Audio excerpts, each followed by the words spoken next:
जय हिंद दोस्तों, मैं फिर से आ गया हूँ आप लोगों के बीच। अभिषेक आर्ट्स में आप लोगों का स्वागत है।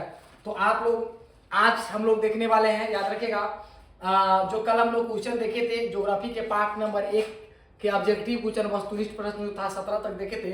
17 के बाद हम लोग आज देखने वाले 18 से।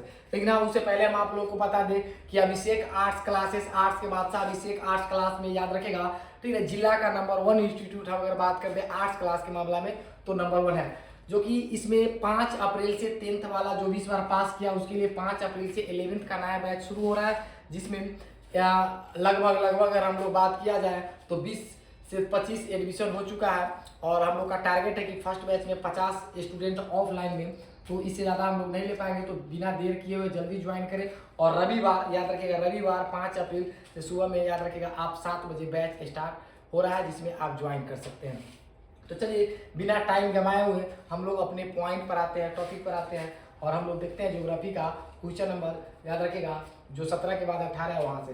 देखिए तो प्रश्न क्या कहता है।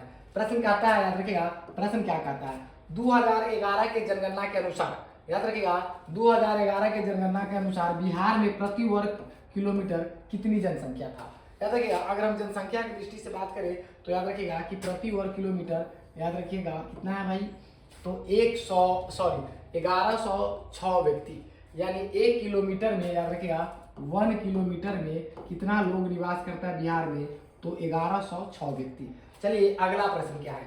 देखिए अगला प्रश्न क्या है। देखिए अगला प्रश्न है कि भारत में देखिए जनगणना पहली बार कब हुआ था। देखिए हम आपको कल भी बताए थे, भारत में जो पूर्ण रूप से जो जनगणना हुआ था, याद रखिएगा, पूरा जनगणना जो हुआ था पूरे भारत में, याद रखिएगा, वह 1800 कितना में हुआ था, तो 1881 में हुआ था। कब हुआ था, 1881। लेकिन प्रथम बार कब हुआ था जनगणना, तो 1872 में हुआ था। कितना में हुआ था, 72 में हुआ था। चलिए अगला प्रश्न की हम बात करते हैं, किस राज्य में साक्षरता दर सबसे अधिक है। देखिए एक प्रश्न ये भी है जिसको आप याद कर लीजिए, ये आपको बहुत काम आएगा। याद रखिए आप, प्रश्न क्या कहता है। प्रश्न कहता है भारत के किस राज्य में साक्षरता दर सबसे अधिक है। तो भारत के केरल एक ऐसा राज्य है जहां पर साक्षरता दर सबसे अधिक है, जहां पर साक्षरता दर सबसे अधिक है। तो भारत के केरल एक ऐसा राज्य है, केरल, याद रखिएगा, केरल में साक्षरता दर सबसे अधिक है, सबसे अधिक है। याद रखिए अगला प्रश्न आपका क्या है। देखिए अगला प्रश्न आपका क्या है। अगला प्रश्न है 2011 के जनगणना के अनुसार भारत का साक्षरता दर जो प्रतिशत है वह कितना है। यानी कहता है कि 2011 में जो लास्ट बार जनगणना हुआ था भारत में, उसके अनुसार भारत के साक्षरता दर कितना है। तो आप देख लीजिए, उसके अनुसार भारत का साक्षरता दर कितना है। देखिए तो 74.4% है। कितना है, देख लीजिए, तो 74 याद रखिएगा 04% है। कितना है, तो 74.04% है। अगला प्रश्न की मैं बात करूँ तो क्या कहता है। देखिए अगला प्रश्न है कि किस राज्य में स्त्री की साक्षरता दर निम्न है। याद रखिएगा, न्यूनतम है। देखिए तो किस राज्य में स्त्री की साक्षरता दर न्यूनतम है। देख लीजिए, तो बिहार एक ऐसा राज्य है जहाँ पर सबसे कम है, याद रखिएगा, न्यूनतम है। याद रखिएगा कहाँ पर है, देख लीजिए, तो बिहार है। कहाँ है, देख लीजिए, तो बिहार है। यानी बिहार राज्य में साक्षरता दर स्त्री के लिए सबसे कम है। देखिए हम आगे बात करेंगे। अगला प्रश्न क्या है। देखिए अगला प्रश्न है 2011 के जनगणना के अनुसार, देख लीजिए, 2011 के अनुसार जनगणना के अनुसार किस राज्य का जनसंख्या घनत्व सबसे, याद रखिएगा, निम्न है। देखिए तो अरुणाचल प्रदेश का। किसका है, अरुणाचल प्रदेश का। किसका है, तो अरुणाचल प्रदेश का। अगला प्रश्न क्या कहता है। देखिए अगला प्रश्न है कि भारत की कुल जनसंख्या का कितना प्रतिशत उत्तरी मैदान में बसता है। देखिए हम बात करें कि भारत की कुल जनसंख्या, देखिए भारत की कुल जनसंख्या का कितना प्रतिशत, याद रखिएगा, भारत के कुल जनसंख्या का कितना प्रतिशत, ठीक है, कहाँ पर बसता है भाई, तो उत्तरी मैदान में बसता है। कहाँ बसता है, उत्तरी मैदान में। देखिए तो इसका आंसर क्या हो जाएगा, 1/3%। कितना प्रतिशत हो जाएगा, देखिए 1/3%, यानी 1/3 भाग, याद रखिएगा। चलिए अगला प्रश्न क्या है। कहता है कि विगत 100 वर्षों में, देखिए अगर हम लोग विगत 100 वर्षों की बात करते हैं, इसका बात कर ले, देखिए तो हम लोग विगत 100 वर्षों की बात कर ले, तो विगत 100 वर्षों में, देखिए विगत 100 वर्षों में भारत की जनसंख्या लगभग, ठीक ना, कितना गुना बढ़ा है। देखिए तो भारत की जो जनसंख्या है वह लगभग कितना गुना बढ़ा है। देखिए तो भारत की जनसंख्या लगभग 5 गुना बढ़ा है। कितना गुना बढ़ा है, देखिए तो लगभग 5 गुना बढ़ा है। कितना गुना बढ़ा है, लगभग 5 गुना बढ़ा है। ठीक है।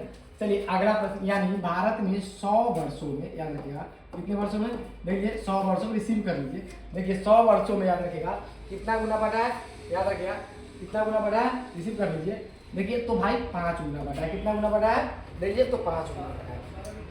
देखिए भारत में सबसे कम जनसंख्या किस राज्य की है, देखिए भारत में सबसे कम जनसंख्या किस राज्य की है, देखिए तो भारत में सबसे कम जनसंख्या जो आज भी अगर हम लोग बात करें तो एक राज्य है जिसका नाम है सिक्किम। कौन सा राज्य है भाई, सिक्किम में का है।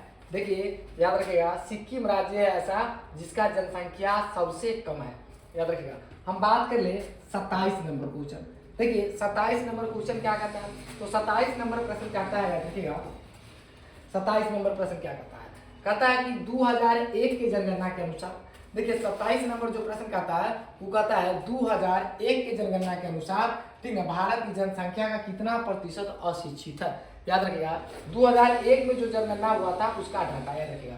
तो इसमें अगर इसके अनुसार अगर हम लोग बात करें तो भारत में लगभग 35%, याद रखिए कितना प्रतिशत, देखिए तो भारत में लगभग 35% जो लोग हैं वह क्या है, अशिक्षित है। लेकिन किस जनगणना के अनुसार, देख लीजिए तो 2011 नहीं, 2011 नहीं, 2001, कितना 2001 के जनगणना के अनुसार, याद रखिएगा। चलिए अगला प्रश्न आपका क्या बनता है, देखिए अगला प्रश्न है आपका, याद रखिएगा, ठीक है, क्या बनता है, भारत में विश्व की कुल जनसंख्या कितने प्रतिशत लोग बसते हैं। देखिए हम बात कर ले तो एक याद रखिएगा, देखिए बात कर ले तो भारत में पूरे विश्व के 16% लोग निवास करता है, कितना लोग निवास करता है, 16। लेकिन देखिए डाटा थोड़ा पुराना हमको लगता है, नया डाटा के अनुसार अगर हम लोग बात कर ले 2025 के डाटा के अनुसार बात कर ले तो लगभग 17.8% लोग जो है पूरे विश्व का भारत में निवास करता है।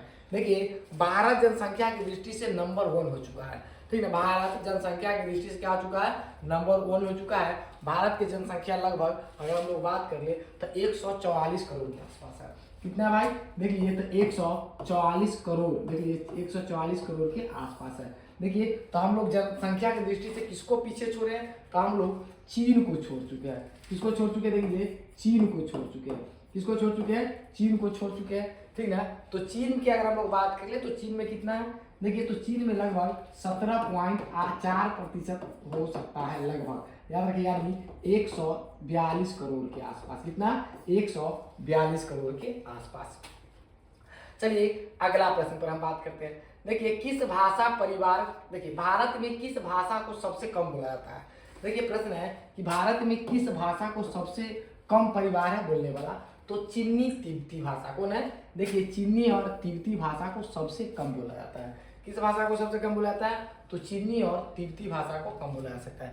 देखिए इस सारा क्वेश्चन को आप लोग कॉपी में नोट कर लीजिए, ठीक है। अगर अभी दिक्कत हो रहा है तो बाद में आप वीडियो को देख के, एक दो बार देख के सारा क्वेश्चन को कॉपी में आप रोक के, वीडियो को रोक के सारा प्रश्न को आप कॉपी में नोट कर सकते हैं, प्रश्न को नोट कर सकते हैं। तो मैं कहूँगा सारा प्रश्न को देख लीजिए। देखिए 2011 की जनगणना के अनुसार, देख लीजिए 2011 के जनगणना के अनुसार भारत की जनसंख्या कितनी थी, देख लीजिए तो यह था बउआ, याद रखिएगा 121 करोड़, देख लीजिए कितना था 121 करोड़।